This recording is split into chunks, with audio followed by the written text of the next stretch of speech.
Yo, what's up mga Kabuskot TV? I'm back, ang inyong lingkod, Sammy M. Dalanon.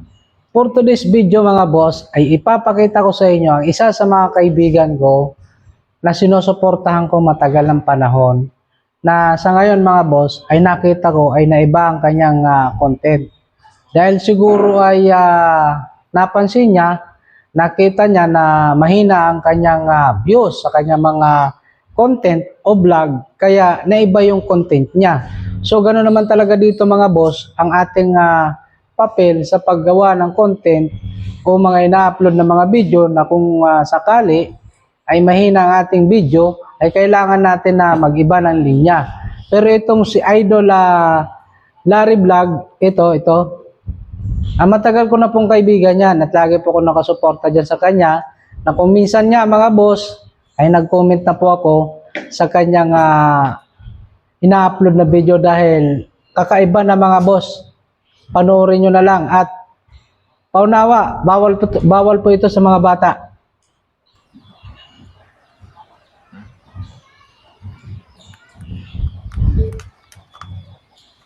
Grabe mga boss.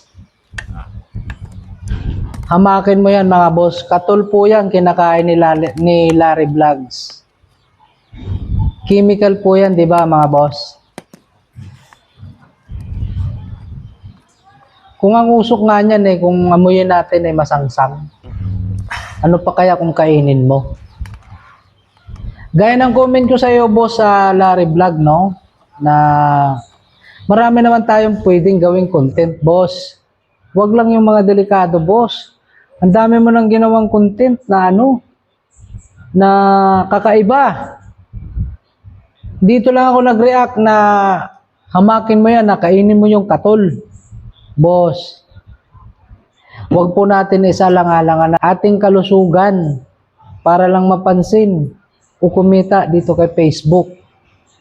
Kailangan natin dito boss na kumita tayo ng pera na wala po tayong maging problema sa ating kalusugan. So sa aking mga solid followers dyan, pakisuportahan nyo naman to si Larry's Vlog.